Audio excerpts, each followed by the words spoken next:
que o amor de Deus, a paz do Senhor Jesus Cristo, em comunhão com o Espírito Santo, estejam conosco.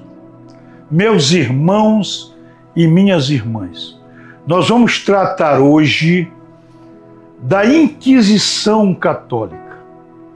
É um tema, inclusive, um tema de difícil abordagem, na medida em que existem várias opiniões sobre ele.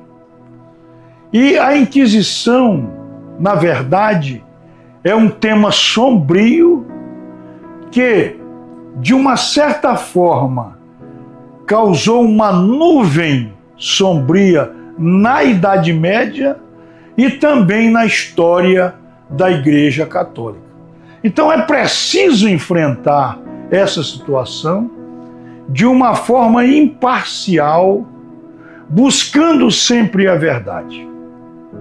E o nosso canal é um canal religioso, é um canal católico, apostólico romano, e a nossa igreja, a Igreja de Cristo, ela tem um compromisso com a verdade. Então, o nosso vídeo é um vídeo que há muito tempo, tempos atrás, desde um certo tempo, eu gostaria de abordar, mas preferi, com o tempo e amadurecendo as ideias, procurando mais informações, pesquisando, para nós podermos falar da Inquisição de uma forma que pudesse clarear as sombras, aquilo que está embaixo do véu, para que nós pudéssemos, como cristãos, entender a Inquisição Católica que ocorreu na Idade Média. Em primeiro ponto, é importante abordar o significado da palavra Inquisição. Inquisição vem do latim inquisitio, que significa investigar, que significa inquérito, que significa indagação, que significa inquirição, que significa perguntar. Em essência, a Inquisição significa investigação.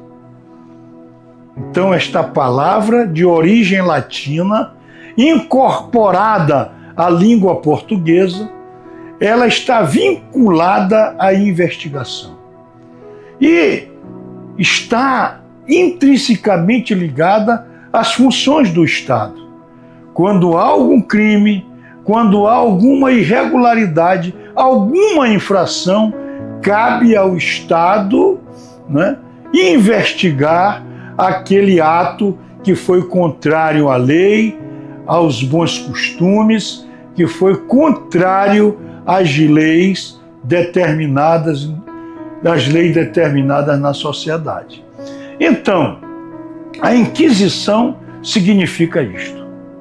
Então, a Inquisição, ela, por ser uma investigação, nós precisamos entender, no contexto da Inquisição Católica, ocorrida na Idade Média, em que situação ocorreu. Desde o princípio da história da Igreja de Cristo, nós temos a Igreja sempre como uma igreja perseguida. A Igreja de Cristo, ela desde o princípio, desde o nascedouro, ela foi vítima de perseguições externas e perseguições internas. As perseguições externas são aquelas produzidas pelo Império Romano, principalmente. Nós já tivemos a oportunidade de ver isso, vamos ver em outros vídeos, quando nós tratarmos da história da Igreja. A Igreja de Cristo teve também a perseguição dos judeus, porque a Igreja de Cristo tornou-se uma igreja própria, desvinculada do judaísmo, e por isso os judeus se tornaram adversários da Igreja de Cristo e se tornaram adversários desde o ministério de Cristo. Nós vamos ver ao longo dos evangelhos, né, as diatribes, as divergências existentes entre os fariseus e Jesus, entre os saduceus e Jesus. Mas nós tivemos um outro tipo de perseguição, e essa perseguição que eu vou falar agora, ela é uma perseguição ora externa, ora a perseguição veio de fora para dentro, e ora ela nasceu dentro da própria igreja. Então nós vamos tratar aqui das heresias. Nós vamos ver que, fazendo um passeio pela história da igreja, nós vamos ver que desde o princípio a igreja enfrentou a perseguição do gnosticismo, teve a perseguição do arianismo, do maniqueísmo e de outras heresias. E o que significa heresias? Né? Heresias vem do grego hereses e vem também do latim heresis, que significa escolha, opinião. Mas a heresia é uma opinião, é um desejo, é uma escolha contrária a um dogma definido. Então a heresia é verdadeiramente um confronto de ideias. Existe uma heresia e esta heresia é combatida. Esta opinião que combate a heresia, que combate o dogma, é chamado de heresia. Então, a religião católica, a religião cristã, melhor dizendo, a religião cristã, ela, ao longo da sua história, ela foi vítima de heresias. Mas as heresias, o gnosticismo, o arianismo, o maniqueísmo e tantas outras, elas foram enfrentadas no campo da ideia. A igreja as combateu com a evangelização, combateu com a catequização, combateu com os argumentos naturais de uma pregação religiosa. Mas, no período, nós aqui vamos agora nos situar no século XI, ou seja, em plena Idade Média. Em plena Idade Média, nasce duas heresias que tiveram uma posição de grande confronto com a Igreja de Cristo. A primeira foram os cátaros, ou abigenses. Os abigenses, albigenses, ou cátaros. Cátaros vem do grego cátaro, que quer dizer limpo, quer dizer puro. Então é uma heresia que nasce de uma ideia da pureza. E nós vamos já explicar exatamente, em rápidas palavras, o que seja o catarismo, o albigencianismo, porque os cátaros são chamados também de albigenses, porque eles tiveram a sua gênese na cidade de Albi, lá no sul da França. Então, quando se fala em cátaros, são os mesmos albigenses. E o que defendia essa heresia? Essa heresia, ela dizia que tudo que é físico, tudo que é material é impuro. E somente puro era o espírito. Então, esta heresia, Ela dizia, por exemplo, ela combatia vários aspectos importantes, não só do cristianismo, mas valores da própria sociedade da época, da sociedade medieval. Por isso que se tornou realmente, os cátaros, eles realmente incomodaram não só o povo da Idade Média, a sociedade da Idade Média, como os governos, os soberanos e também a Igreja de Cristo. Por quê? Eles, além de pregarem a ideia dos cátaros, que tudo que é material é impuro, é do mal, é obra do demiurgo, é obra do inimigo, do demônio, do mal, eles eram contra, por exemplo, que houvesse a procriação. Então os cátaros eram contra a família, eram contra a procriação, eles eram contra, né? Inclusive, a um dos valores importantes da Idade Média, que era o juramento, o poder da palavra, o empenho da palavra. A palavra na Idade Média, ela era uma fonte de compromisso, de verdades e de obrigações. Então eles combatiam o juramento, combatiam a família, combatiam a procriação e estimulavam o suicídio, eles estimulavam o aborto. Enfim, os valores da Idade Média foram fortemente ameaçados com a presença dos cátaros, dos albigenses, que defendiam estas ideias. Muito bem, só para ter uma ideia, que os cátaros, eles também utilizavam-se da violência. É algo que não se pode deixar de dizer.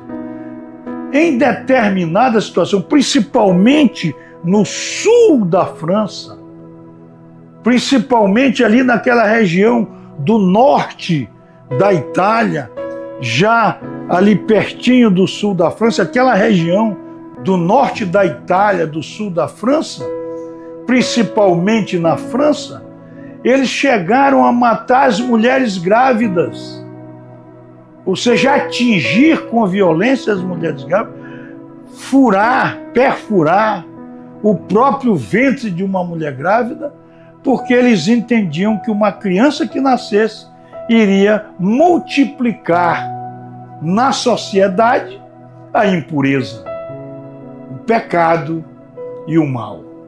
Então, é nesse ambiente que nós vamos nos situar para falarmos da Inquisição Católica. Agora, eu quero aqui fazer uma observação, repetindo o que eu disse antes.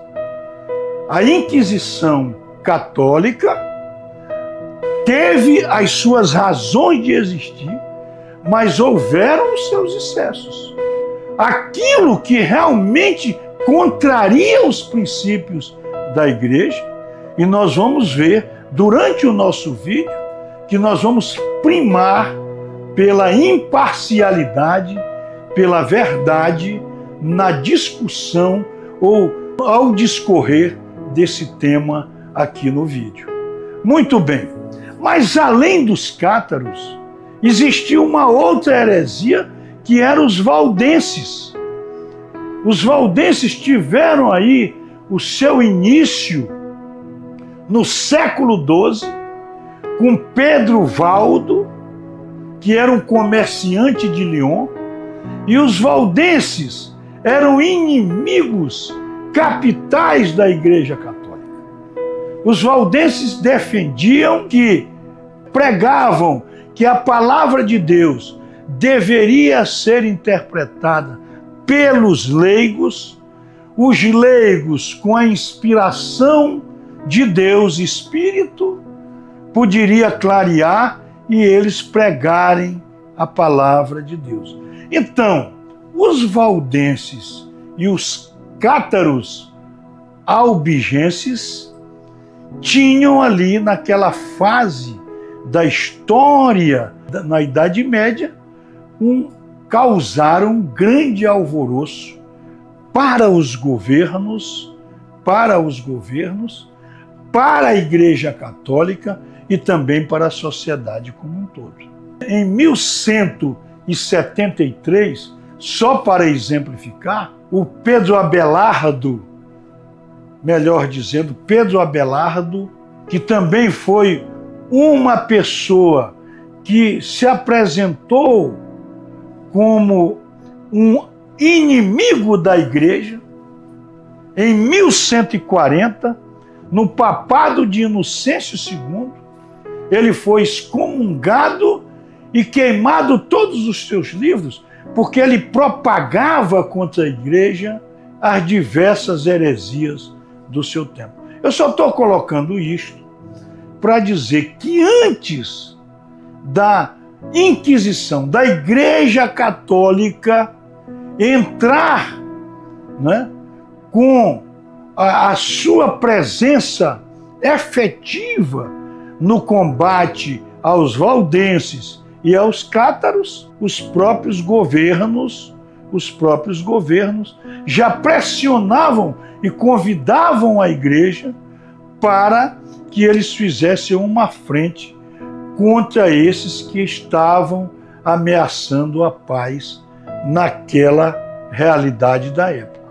Então, em 1140, com a condenação de Pedro Abelardo, não houve, ali ainda não existiam os tribunais de Inquisição. Foi apenas uma posição da Igreja que, dentro das suas próprias regras, que sempre existiram, excomungou o Pedro Abelardo e determinou a queima de seus livros. Mas isto aí, simplesmente isto, para dizer que a Igreja tomou algumas posições que não eram posições drásticas, mas porque já no século XII, em 1140, a Igreja já começa a reagir sobre tudo isso, mas com muita cautela. A Escritura Sagrada era a única fonte de verdade que a Igreja Católica ela tinha se afastado da sua igreja primitiva. A Inquisição ela se divide em dois aspectos fundamentais. O primeiro, existe uma Inquisição estatal, que é a Inquisição feita pelos impérios da época, que era uma Inquisição governamental, uma Inquisição oficial dos impérios, das soberanias, e a Inquisição da Igreja Católica. A Inquisição da Igreja ela tem dois ramos. Uma Inquisição eclesial e uma Inquisição papal. Porque um período da Inquisição foram criados alguns tribunais eclesiásticos, ou seja, tribunais que eram dirigidos pelos seus bispos nas suas respectivas regiões, né?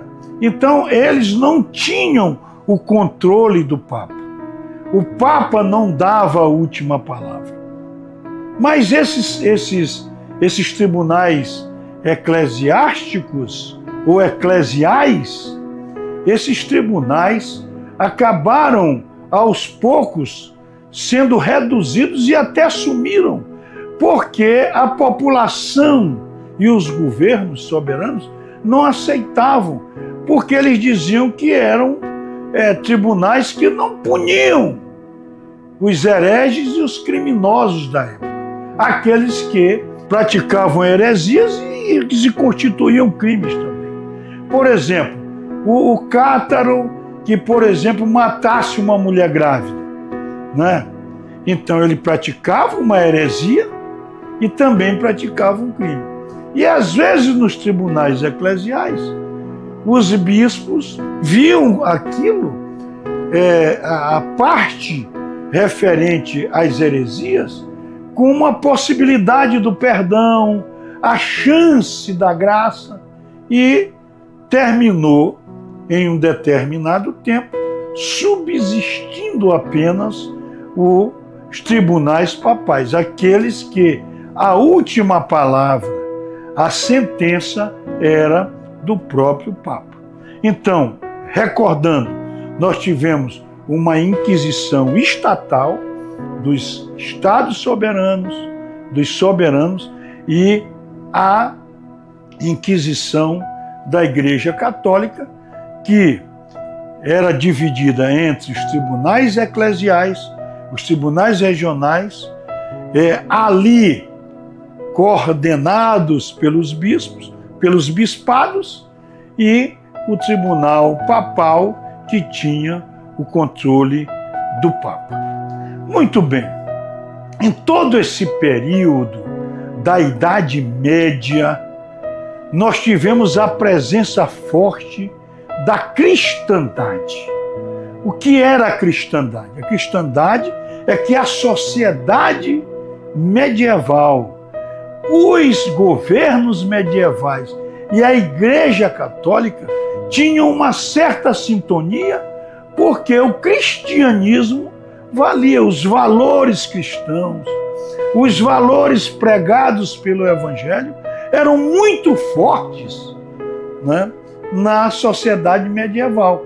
Tanto é que quando os cátaros negavam, por exemplo, o juramento, eles realmente causaram um grande impacto à sociedade medieval, porque naquela época não existiam os contratos escritos, tudo era acertado verbalmente.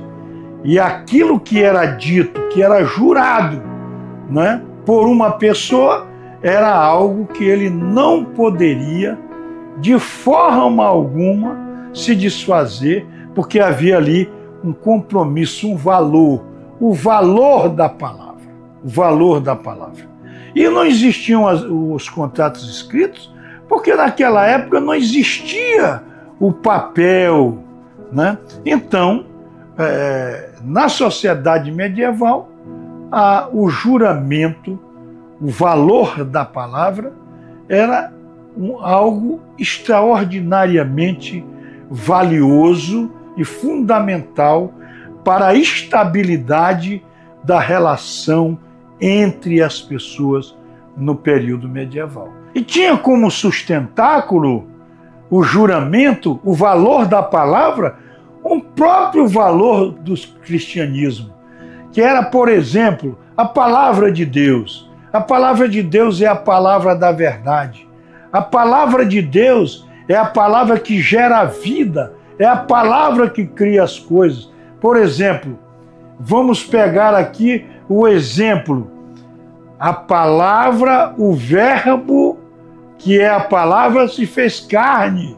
Foi através do verbo que Deus criou, fez toda a sua criação. Então, como nós somos imitadores de Cristo, imita as palavras de Jesus, eram palavras de verdade. A palavra de Deus é a palavra de verdade. Então, na sociedade medieval, no seio da cristandade, a palavra tinha um valor excepcional. E os cátaros diziam que o juramento não significava um valor, que aquilo não tinha valor nenhum. Então, todas essas posições dos cátaros àquela época causou um grande impacto na história da Idade Média naquela época. Então havia uma verdadeira convulsão, né, que causou um dano ou danos muito graves para a sociedade da época. Nesse contexto todo, nessa situação toda, nós vamos ver que em 1184, o Papa Lúcio III, no Sínodo de Verona, e pode-se dizer Concílio Regional de Verona, e ali presente o imperador Frederico I, o Barbarossa, que era imperador romano-germânico, que representava o poder soberano da época. Ali há a deliberação de que a Igreja Católica deve tomar algumas medidas efetivas contra aquilo tudo. Então, o que é que se observa? Começa o movimento cátaro no século XI, no início ali, no final do século XI para o século XII, veio o movimento valdense. Em 1184, com o Papa Lúcio III, no Concílio Regional de Verona, ou Sínodo de Verona, como queiram, o Papa edita uma bula papal chamada Ad Abolenda, ou seja, a Igreja ia lutar para abolir esta heresia. Então, ali, em 1184, há um marco da participação efetiva da Igreja, com todo o seu poder ao lado dos estados soberanos e de setores da sociedade que o povo apoiava para enfrentar o movimento cátaro e os valdenses.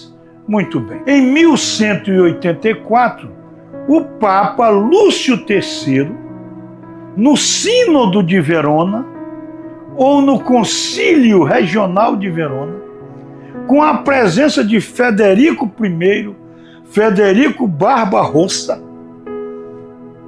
ele edita naquele ambiente, e ali com o apoio dos governos dos soberanos da época, com o apoio da Igreja e do povo, ele edita uma bula papal, Ad Abolenda.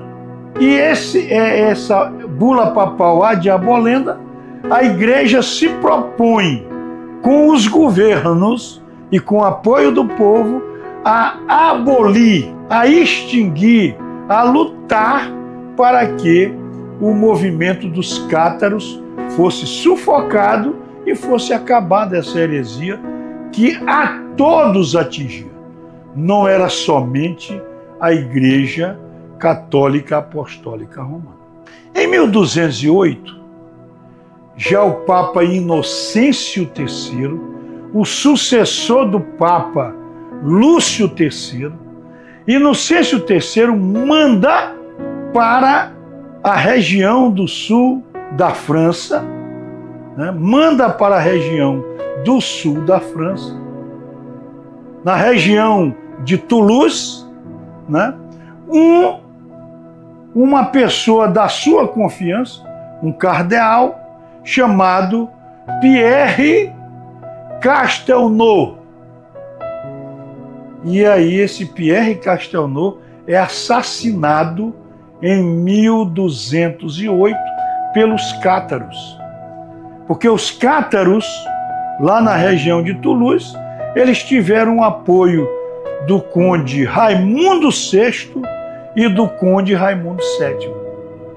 E nessas circunstâncias eles mataram um enviado do Papa Inocêncio III, o Pierre Castelnau, que foi para lá exatamente com a missão de encontrar uma solução com os cátaros. Muito bem, diante do assassinato de Pierre Castelnau, o Papa Inocêncio III faz a primeira cruzada. em 1209. Em 1209, o Papa Inocêncio III manda uma cruzada.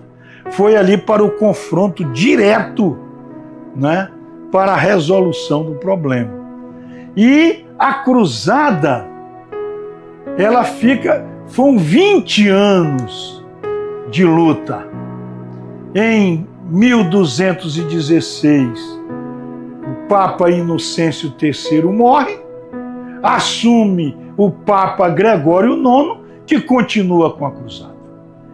Depois de 20 anos de cruzada, em 1229, o Papa Gregório IX se prepara para a criação ou para uma outra frente de combate contra os cátaros, porque até 1229 não havia resolvida a situação. Então, em 1231, o Papa Gregório IX cria os chamados tribunais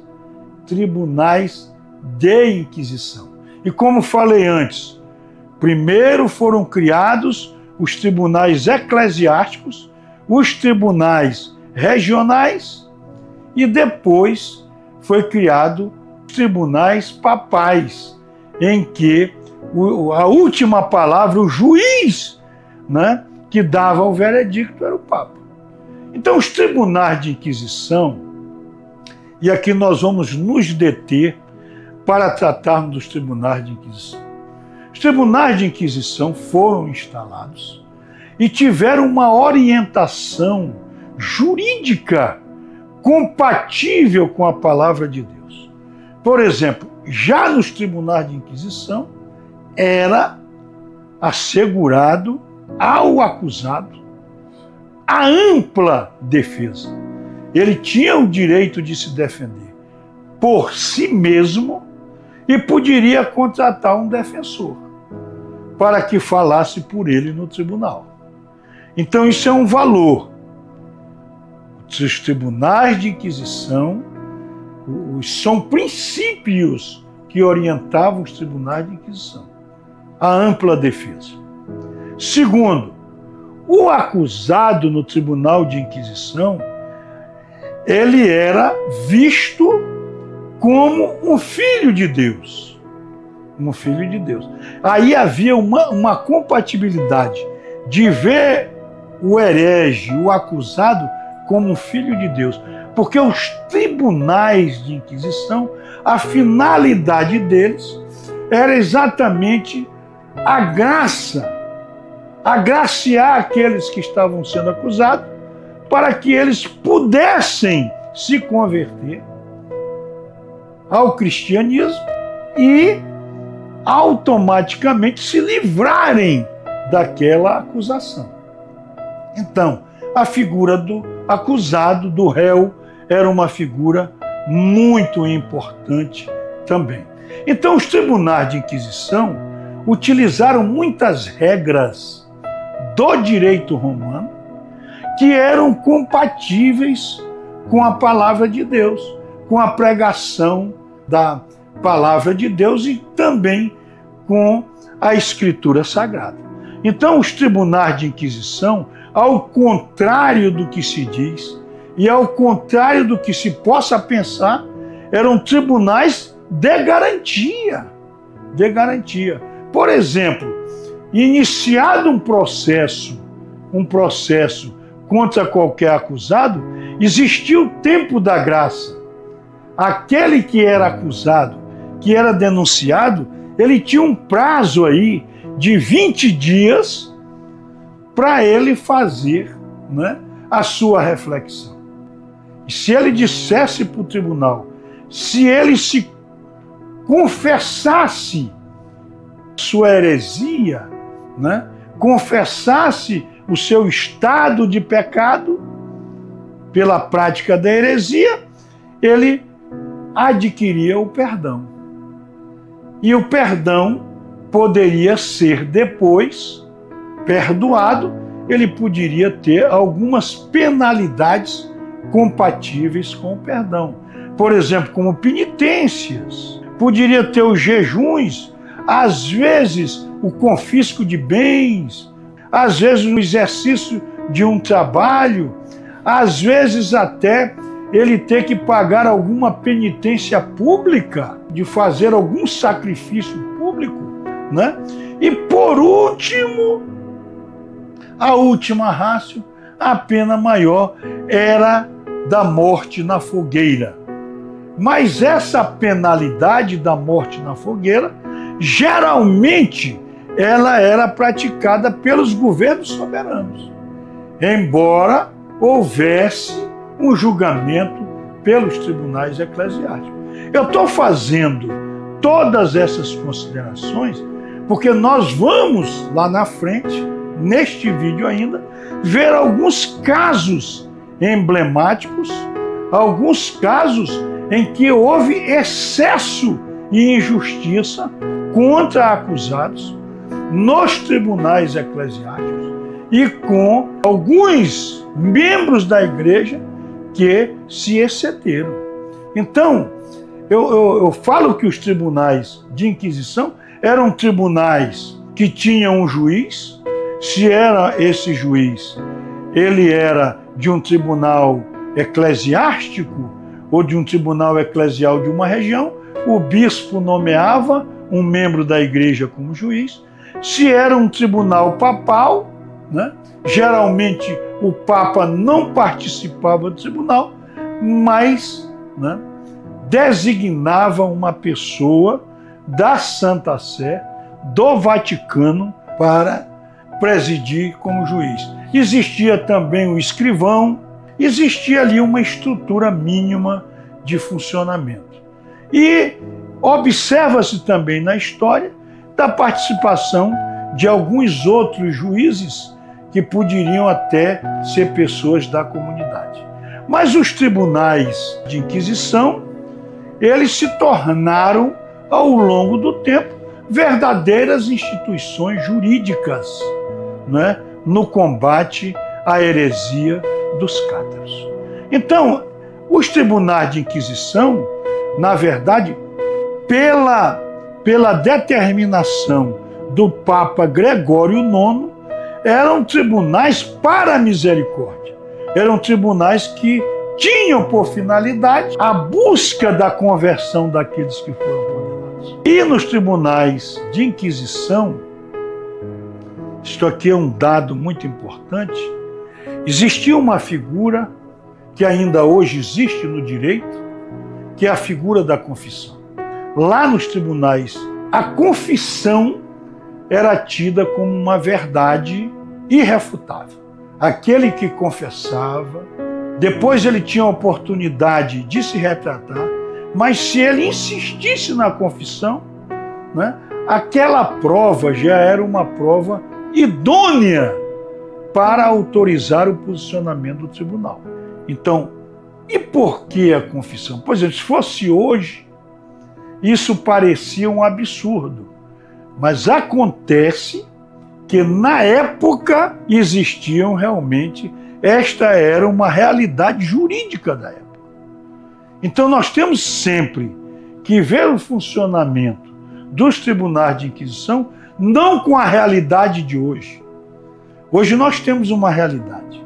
Os tribunais de inquisição, eles ocorreram na Idade Média, né? E nós vamos depois verificar que houve a Inquisição depois da Idade Média.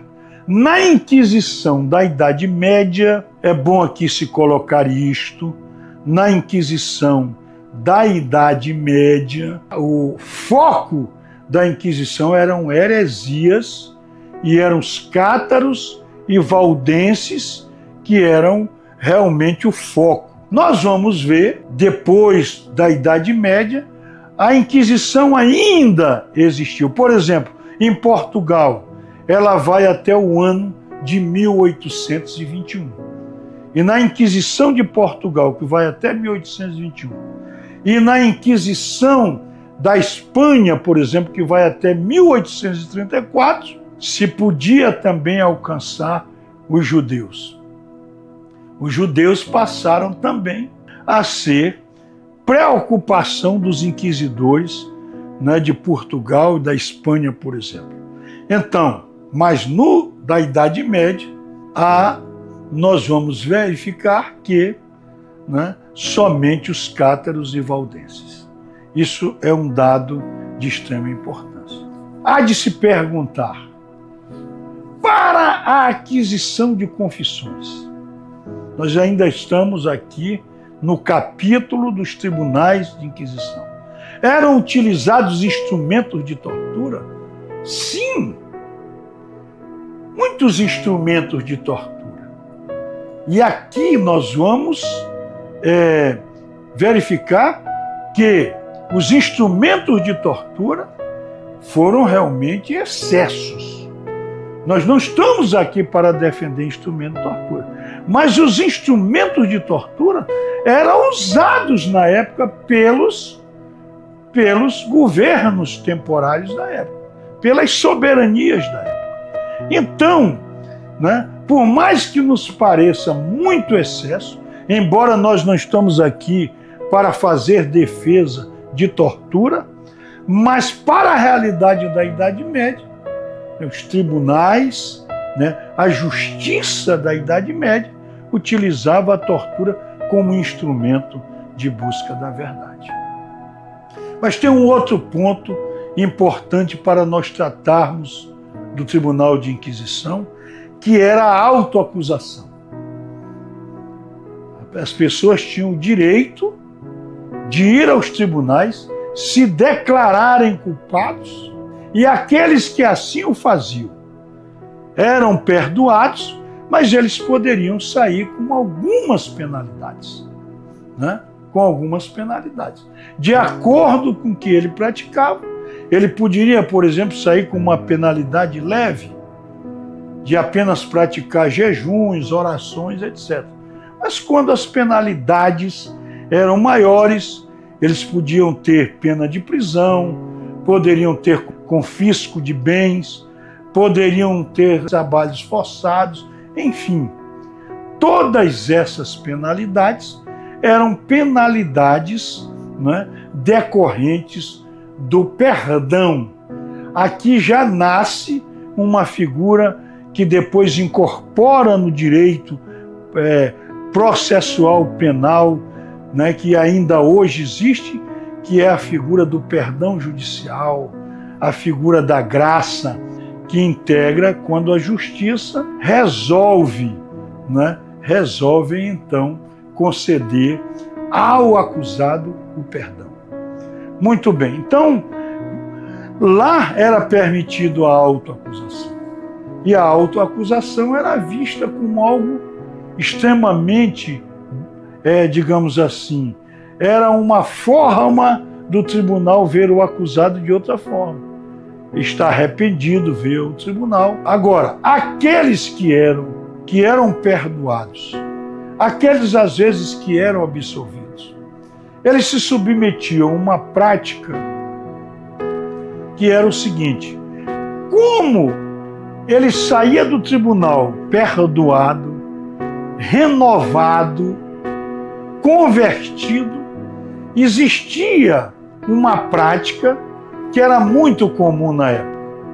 Ele era levado para um local público e ali ao lado dele existia, né, um boneco que seria queimado, né, ali para configurar que o homem velho que havia pecado antes está sendo queimado e morto. E aquele que foi perdoado, aquele que foi agraciado pelo tribunal, ele é um homem novo. Desta prática da Idade Média que nasceu aquela prática do Judas Iscariotes, né? No período aí da Páscoa, né? Quando se queima o Judas Iscariotes. Eu, inclusive, testemunhei muito isso na minha infância. No domingo de tarde, a gente ia ver a queima do Judas Iscariotes, né? Então tem essa raiz lá na Idade Média, fruto da graça concedida pelos tribunais de Inquisição. Então, os tribunais de Inquisições eram esses. Agora, o vídeo pode estar explicativo. E como é que fica a situação da igreja? Houve excessos? Houve injustiças? Sim. E aqui, para nós testemunharmos essa verdade, nós temos que reconhecer que sim. Eu vou aqui enumerar pelo menos 3 casos, que são casos, né, que é de conhecimento da história e que não poderia ser negado aqui. Vamos ver o caso dos Templários, no ano de 1314. Os Templários, o rei Filipe IV, em conluio, né, com alguns membros da Igreja de Cristo, forjaram um processo para condenar os Templários no século XIV, em 1314. E para vocês terem uma ideia, o Papa Clemente IV, os Templários foram julgados neste julgamento pelo Papa Clemente IV. E o Papa Clemente IV absolveu os Templários, mas pela força, né? Pela pressão do rei Filipe IV da França, reverteram a absolvição do Papa Clemente IV e condenaram os Templários. E os Templários foram queimados, foram mortos, e todos os bens dos Templários foi incorporado no seu patrimônio pelo rei Filipe IV. Então, este episódio de 1314 é um episódio que entristece a posição, a situação, não é, dos Templários e da Inquisição. Um outro fato que ocorreu no século seguinte, em 1431, com apenas 19 anos, foi condenada Joana d'Arc. E este aqui é um fato muito importante e muito sério, porque Joana d'Arc, apesar de ter sido julgada por um tribunal francês, pelo tribunal de Inquisição eclesiástico francês, pelo bispo Pierre Cauchon, esse bispo Pierre Cauchon, com o conluio de um bispo inglês chamado Henry Beaufort, eles fizeram um conluio de condenar Joana d'Arc injustamente. Foi um processo forjado. A Joana d'Arc, na maior parte da inquirição de testemunhas, das audiências desse tribunal, ela esteve ausente.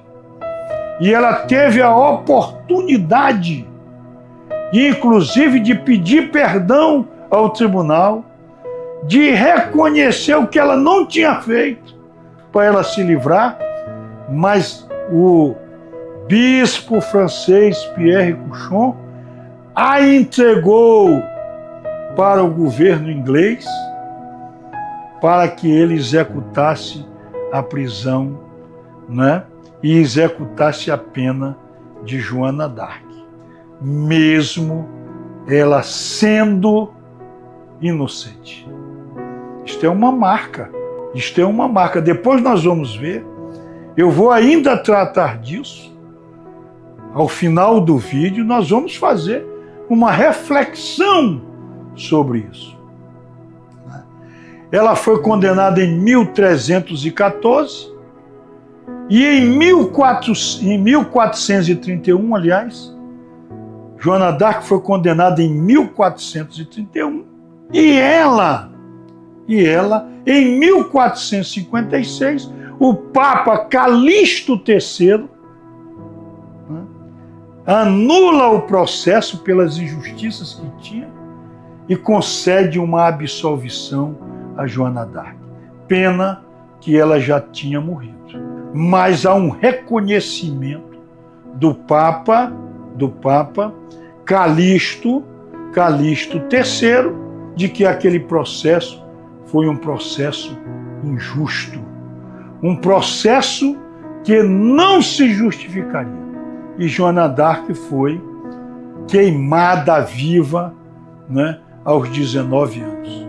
Uma vingança do governo inglês, porque Joana d'Arc, né, com tenra idade, com muita luz, coragem, com muita força, com muita bênção de Deus, conseguiu na Guerra dos 100 Anos impor uma derrota, né?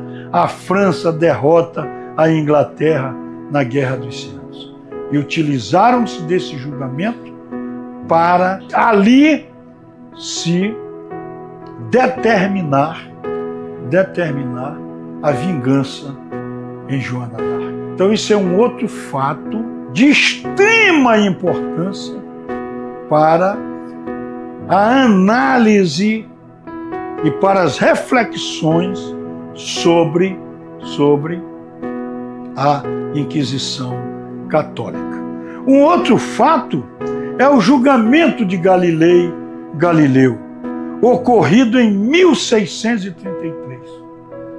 E aqui é importante a gente tecer alguns fatos sobre esse julgamento de Galileu Galilei em 1633, que ele foi submetido a julgamento, e ele, de uma forma inteligente, porque Galileu não tinha nada de besta, ele simplesmente chegou no tribunal e reconheceu todos os seus erros, pediu perdão de tudo que ele tinha feito. E o heliocentrismo, pelo qual as pessoas entendem que ele foi condenado, né, em que o Sol é fixo e a Terra gira em torno do Sol, mas não foi essencialmente isto que o levou ao tribunal. Também o Galileu Galilei, como ele tinha na sua formação, ele estudou com os jesuítas, a formação dele foi com os jesuítas, então ele passou a tentar justificar o heliocentrismo à luz da palavra de Deus.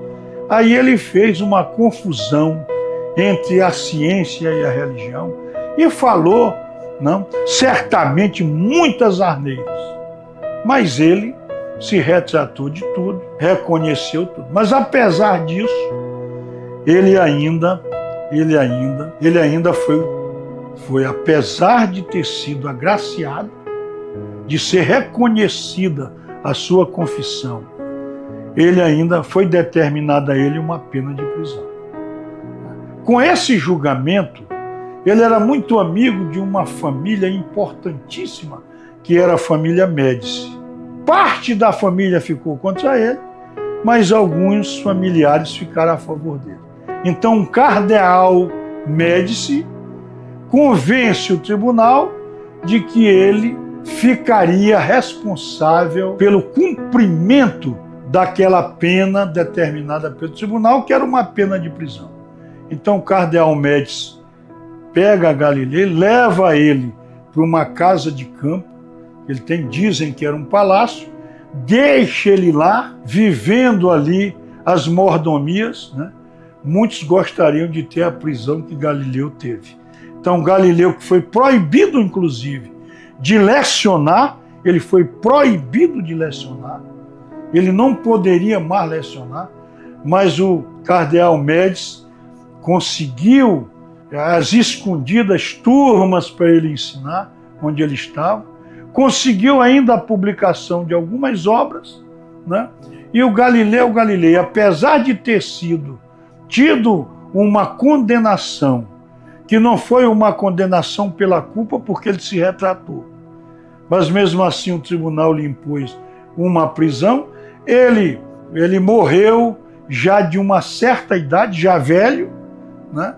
E não passou pela tortura, não foi queimado, enfim, o Galilei teve uma melhor sorte do que Joana d'Arc. Então esses são os pontos, e agora nós vamos tratar exatamente da parte final do nosso vídeo.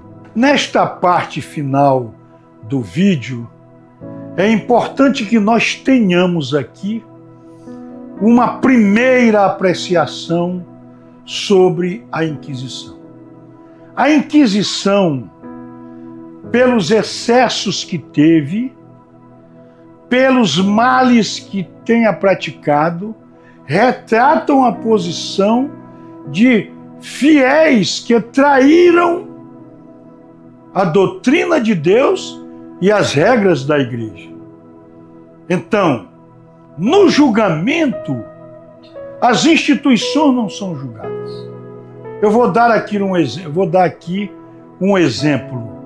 Hoje, nos dias de hoje, pelo direito internacional público, se o governo brasileiro, através de uma ação de um juiz, comete um crime contra a humanidade, o Estado pode, num tribunal internacional, o Estado brasileiro ser condenado.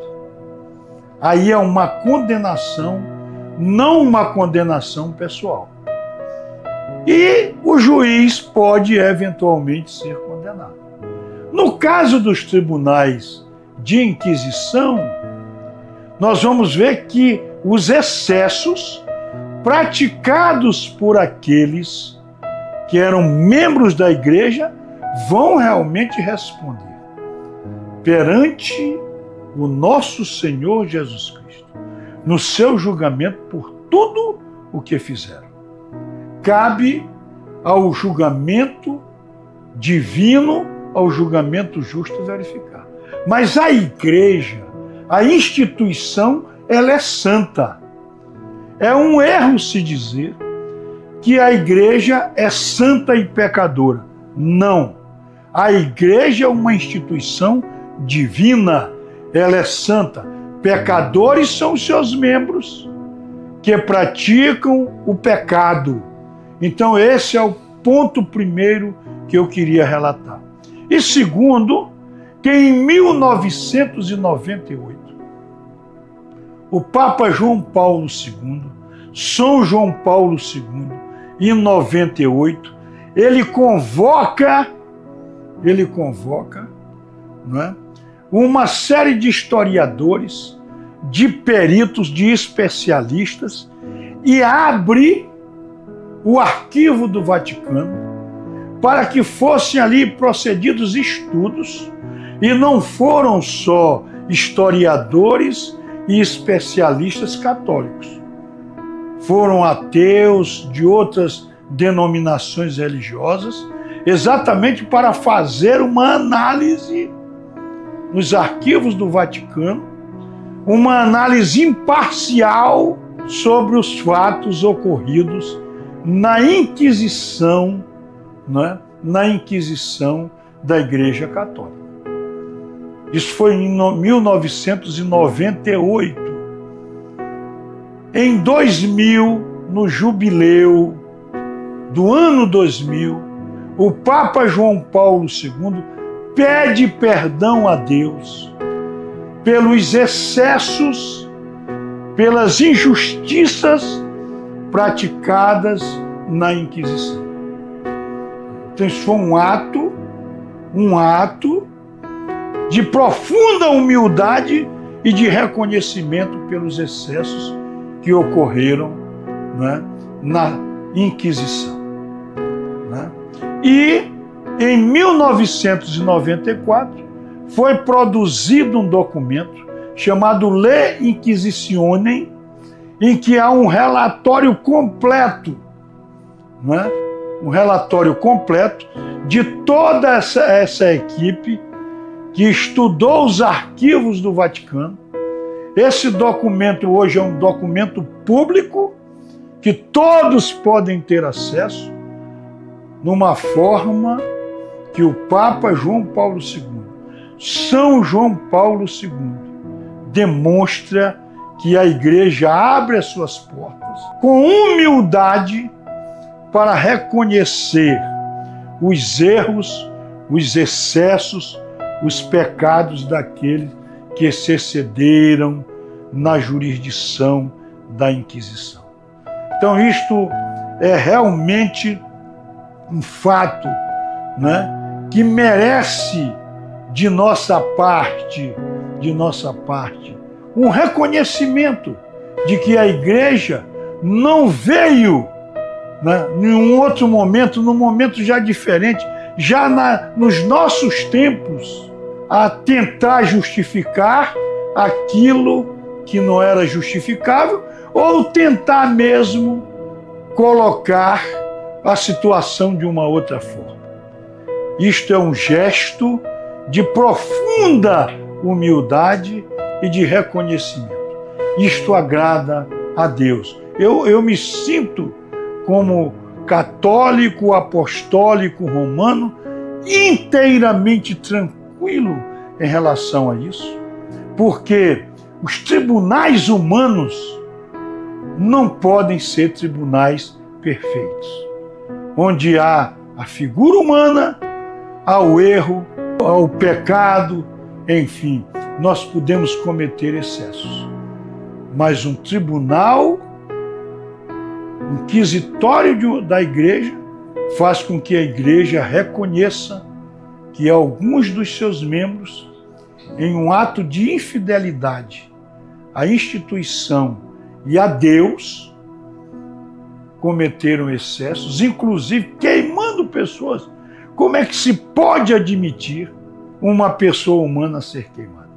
Isso não há justificativa nenhuma que possamos, né, fazer em qualquer época, seja em que época for. Por exemplo, eu me lembro aqui agora do período dos mártires. Quantos mártires santos foram ali martirizados nos primeiros séculos da igreja primitiva. Então, isso realmente é um ato de profunda humildade e de reconhecimento dos erros cometidos. Como disse antes, a Inquisição não termina aí na Idade Média, né? Nós tivemos a Inquisição de Portugal até 1821 e tivemos a Inquisição na Espanha até 1834.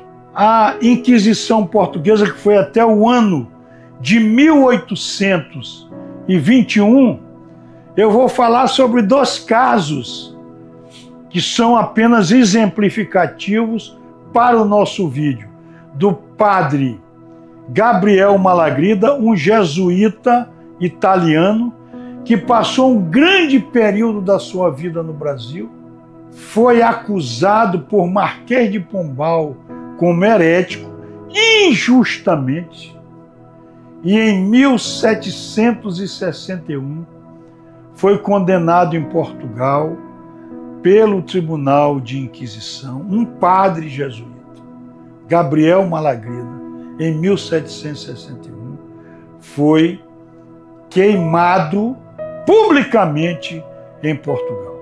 Isto é um outro fato importantíssimo dos excessos, das ações desmedidas praticadas pela Inquisição. Então, todos esses fatos, realmente, eles são contrários à vontade de Deus e o que prega a nossa Santa Igreja Católica Apostólica Romana. E existe um fato interessante ao Brasil, né? Eu acho que aí pelo ano de 1595 houve a condenação. Ele não chegou a ser queimado, mas foi preso um poeta brasileiro chamado Bento Teixeira, né? Autor da Prosopopeia, né? Ele foi condenado pela Inquisição portuguesa, porque o Brasil era colônia de Portugal, foi uma das vítimas da Inquisição. Então isso aqui é só para registro. E eu queria, meus irmãos e minhas irmãs, neste momento que nós encerramos o vídeo sobre a Inquisição, que nós tenhamos, né, a humildade de pedir perdão a Deus pelos erros que eventualmente nós cometermos, porque nós somos pecadores, mas não podemos imputar jamais nenhuma culpa à nossa igreja, porque ela é santa, é uma igreja santa, fundada na pedra angular, que é Jesus Cristo, nosso Senhor. Amém.